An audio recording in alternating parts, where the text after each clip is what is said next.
Ramasubramaniam sir, நீங்க எப்படி பார்க்குறீங்க இந்த தாக்குதல்? எப்படி நடந்தது? அது பொது வெளியில சுற்றுலா தலங்கள்ல சுற்றுலா பயணிகள் அப்படிங்கிறது வந்து ரொம்ப அதிர்ச்சிக்குள்ள ஒரு விஷயமா இருக்கு. அந்த காட்சிகளை பார்க்கும்போது ரொம்ப ஒரு மாதிரி இருக்கு. அந்த பெண் வந்து தன் கணவர் இழந்து அழுகிறத அந்த காட்சி, அந்த போட்டோ ரொம்ப டிஸ்டர்ப் பண்ற ஒன்றா இருக்கு. இப்படியான சூழல்ல இது பாதுகாப்பு குறைபாடுல தொடங்கி நம்முடைய 370 அப்ரிகேஷனுக்கு சொல்லப்பட்ட சிறப்பு அந்தஸ்து ரத்து செய்யப்பட்டதுக்கு சொல்லப்பட்ட காரணங்கள் வரை பல கேள்விகளை உட்படுத்துது. உங்களுடைய பார்வை என்ன? முதல்ல எல்லோருக்கும் என்னுடைய வணக்கம். இந்த அட்டாக்ல இறந்து போன 28 உயிர்கள், அவர்கள் பலிதானம் என்று சொல்வார்கள், அவர்கள்லாம் நம்ம தன்னுடைய இன்னுயிரை இந்த நாட்டுக்காக தியாகம் செய்திருக்கின்றார்கள். அவர்களுக்கு என்னுடைய மனமார்ந்த ஆழ்ந்த வருத்தங்களை தெரிவித்துக் கொள்கிறேன், அஞ்சலியும் செலுத்துகின்றேன். இந்த விஷயத்தில் நாம் பார்த்தோம்னா தொடர்ச்சியாக பாரதிய ஜனதா கட்சிங்கிற நம்ம தனிப்பட்ட முறையில பேசக்கூடாது என்று பார்த்தாலும் கூட அவர்கள் தான் தேசபக்தி அப்படின்னு கடைசியில நம்ம செல்வம் அவர்கள் ஒரு வார்த்தையை பிரயோகம் பண்ற. தேசபக்தியா? என்ன தேசபக்தி? புல்வாமா அட்டாக்கை பத்தி பேசக்கூடாதா நாம? அதே மாதிரி அந்த ஊரில நடந்த சம்பவங்கள்லாம் மறந்து போயிடுதா? அதே மாதிரி இப்ப பஹல்காம் அப்படிங்கிற இடத்துல நடந்த இந்த அநியாயமான கொலைகள், இதெல்லாம் நான் வந்து அப்படியே கடந்து போயிடணும். பாஜக என்பது தேசபக்தி உள்ள ஒரு கட்சி அப்படின்னு பேசுவது என்பது மிக மிக தவறானது. இன்னும் சொல்ல போனால் இதை என்ன பண்ணுவாங்க, உடனே பாகிஸ்தான் தான் தூண்டி விட்டது அப்படின்னு சொல்லிட்டு அங்க வந்து ஒரு சர்ஜிக்கல் ஸ்ட்ரைக் ஒன்று ஆரம்பிப்பாங்க. இதுதான் அப்படியே நடக்க போகுது. அது அப்ப தேசபக்தி என்ன? நான் 2019 அப்ப நடந்த பொழுது நான் அமெரிக்கால இருந்தேன். இது எனக்கு அப்படியே ரத்தம்லாம் கொஞ்சம் இந்த புல்வாமா அட்டாக்கை பத்தி பார்த்த உடனே அந்த வாஷிங்டன் டிசில ஒரு இமீடியட்டா ஒரு காங்கிரகேஷன் இருந்தது. அதுல நானும் கலந்து கொண்டு அங்க பேசணும். அவங்க என்ன சொன்னாங்கன்னா, ஒவ்வொருத்தரும் ஒரு லாங்குவேஜ்ல பேசணும். என்ன கூப்பிட்டு நீங்க தமிழ்ல தயவுசெய்து பேசுங்க, இது வந்து லைவா இந்தியாவில ஒளிபரப்பு செய்யப்படுகின்றது அப்படின்னு நான் அங்க பேசினேன். அப்ப உண்மையிலேயே மிகுந்த வருத்த வேதனையோட அந்த நேரத்துல பேசுவதாக இருந்தது. இப்போ அதே வருத்தம் தான் இருக்கு. ஆனால் அதுல இருந்து கற்ற பாடம் என்ன? சர்ஜிக்கல் ஸ்ட்ரைக்னு சொல்லி அப்ப போச்சா? அப்ப அந்த புல்வாமா அட்டாக்கு காரணம் என்ன? அந்த 41 உயிர்களை வச்சுட்டு ஒரு பாடமும் கற்கல. புல்வாமா அட்டாக், உரி தாக்குதலுக்கு பிறகு நம்ம ஒரு பாடமும் கற்கல அப்படின்னு சொல்ல வரீங்களா? ஆமா, எக்ஸாக்ட்லி. இது வந்து என்ன பண்றாங்கன்னா, இந்த மாதிரி சாவுகள்லாம் ஏற்பட்டதுன்னா அதை காரணம் காமிச்சு 2019 எலெக்ஷன் மத்த எவ்வளோ பாயிண்ட்ஸ் எல்லாம் இருந்தாலும் கூட அந்த பாயிண்ட்ஸ் எல்லாம் காமிச்சு, இந்த சாவை காமிச்சு நாங்க தான் தேசபக்தி, அதை பாருங்க சர்ஜிக்கல் ஸ்ட்ரைக் நடத்தி விட்டோம் அப்படின்னு அநியாயமாக பேசினதுங்கிறது யாரு? பாஜக தானே பேசி அவங்களுக்கு மறுபடியும் வெற்றி பெற்றார்கள் என்பது எல்லாருக்கும் ஊர் உலகத்துக்கெல்லாம் தெரிஞ்ச விஷயம். நான் சொல்ல வேண்டிய அவசியம் கிடையாது. இந்த சமயத்துல யார் இதை பத்தி பேசுறா? அந்த சத்யபால் சிங் அவர் சொல்லுகின்றார். யாரு முன்னாடி அங்க JNK இந்த சில விமானங்களை கொழுந்திருந்தா இந்த ராணுவ வீரர்களை காப்பாற்ற முடியும். நான் பல முறை கேட்டேன், டிஃபென்ஸ்லயும் சரி ஹோம்லயும் சரி, யாருமே அதுக்கு பதில் சொல்லவே இல்லை அப்படின்னு சொல்லிட்டு பிரைம் மினிஸ்டர்கிட்ட டெலிபோன் பண்ணி பேசுகின்றார். டெலிபோன் பண்ணி பேசினா நீங்க வாய் முடியும் கம்முன்னு இருங்க அப்படின்னு சொல்லிட்டு, அதே போல அஜித் தோவல் அப்படிதான் பேசி இருக்கின்றார். ஆகவே இதெல்லாம் இஷ்யூ எல்லாம் எடுத்து பார்த்தோம்னா அப்ப என்னன்னா அதை காரணம் காமிச்சு ஒரு அரசியல் ரீதியாக இப்ப நாடாளுமன்ற தேர்தலில் வெற்றி பெற வேண்டும் என்ற ஒரு கங்கணத்தோட அவங்க செய்துட்டார்கள். இது வந்து தேசபக்தியா? நண்பர் செல்வம் சொல்றாரு, இதெல்லாம் வந்து உண்மையை மறைத்து பொய்களை பேசினதுனால உண்மையை என்னைக்கு நீங்க மறைக்க முடியாது. அது என்னைக்கு ஏதோ ரூபத்துல வெளித்தான் வந்துட்டு இருக்கும்.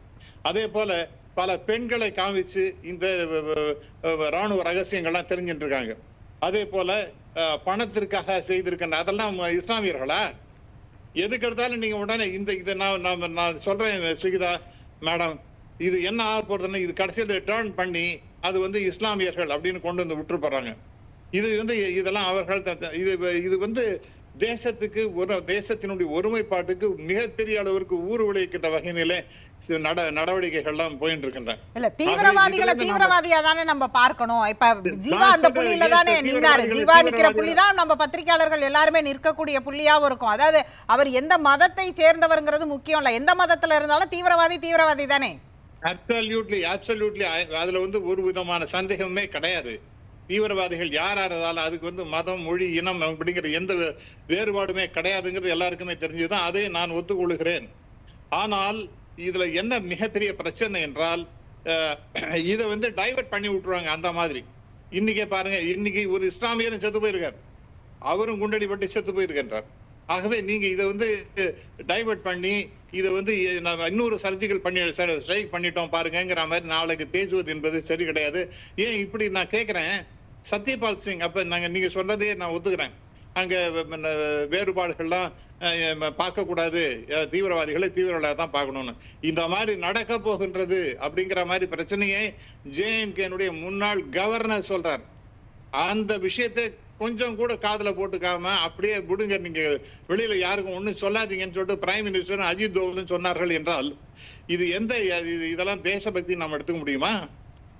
எந்த விதத்துல இது நியாயம்னு நான் கேட்கிறேன். ஆகவே இது வந்து நல்ல வழியாகவே எனக்கு படவே இல்லை.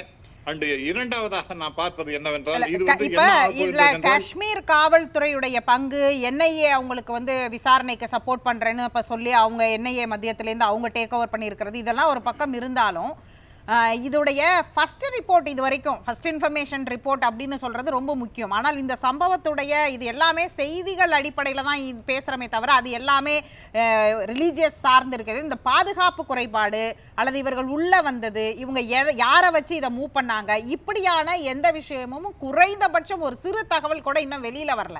விசாரணை அப்படிங்கிற இடத்துல இருந்து இதை பார்க்கும் பொழுது அது இன்னும் கண்டுபிடிக்க முடியாதா, இல்ல கண்டுபிடித்துட்டு இது முழு விசாரணைக்கு பிறகு வெளியில கொண்டு வரலாம் அப்படிங்கிற ஒரு எண்ணமா?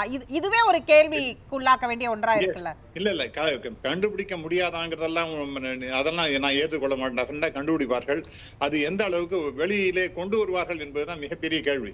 இப்ப உதாரணமாக எனக்கு முன்னாடி பேசின ஜீவா சொன்னார், அந்த ஒரு ராணுவ தளபதி, முன்பு இருந்த ராணுவ தளபதி 1,80,000 பேர் ராணுவ வீரர்கள் குறைவாக இருக்கின்றார்கள், அந்த செலவெல்லாம் நம்ம செலவினத்தை கட்டுப்படுத்தணும், ராணுவ செலவினத்தை கட்டுப்படுத்தணுங்கிற மாதிரி ஒரு நிலைப்பாடு அரசாங்கம் எடுத்து சரியா தவறா அப்படின்னு ஒரு ரொம்ப நேர்மையான கேள்வியை கேட்டிருக்காரு. அதை நம்ம அக்செப்ட் பண்ணுமா வேண்டாமா? டெஃபினட்டாக அதை நம்ம அக்செப்ட் பண்ணிட்டு, அந்த அவர் பேசி நம்ம நிச்சயமாக அக்செப்ட் பண்ணிட்டு தான் ஆகணும். இரண்டாவதாக, இந்த புல்வாமா அட்டாக்ல இருந்து கற்றுக்கொண்ட பாடம் என்ன? காஷ்மீர் குறித்து நீங்க கூட நிறைய ஒரு பிசினஸ் பீப்புளா நீங்க நிறைய பேசியிருக்கிறீங்க இதுக்கு முன்னாடி.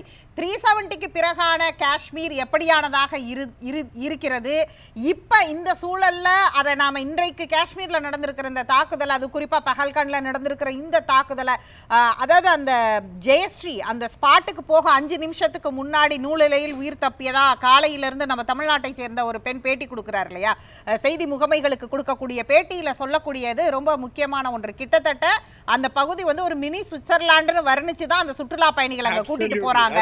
அப்பனா அது எவ்வளவு பேர் வரக்கூடிய இடமாக இருக்கும், டூரிஸ்ட், அதாவது நம்ம இந்திய சுற்றுலா பயணிகள் மட்டும் இல்ல, வெளிநாடுகள்ல இருந்தும் இந்த பெயரை கேட்டு அங்கதானே வருவாங்க. அப்ப நம்ம வெளிநாடுகளுக்கும் இனி பாதுகாப்பு, சுற்றுலாவுடைய பாதுகாப்பு, சுற்றுலா தலங்களுக்கான இது எல்லா விஷயமுமே இதற்குள் கேள்விக்குள்ளாக்கப்படுது இல்லையா? அதை நீங்க எப்படி பார்க்கறீங்க? இல்ல, அதுல வந்து முக்கியமாக சுற்றுலா மிகப்பெரிய அடி விழ போறது. இன்ஃபேக்ட் இன்னும் ஒரு 15-20 நாள்ல நான் என்னுடைய மனைவியும் காஷ்மீர் போவதாக இருந்தோம். இப்ப அதெல்லாம் கேன்சல் பண்ணிட்டோம். ஏனென்றால் அங்க சேஃப்டி அண்ட் செக்யூரிட்டி இல்லை, அதனால அங்க போவதற்கு வாய்ப்பே இல்லை.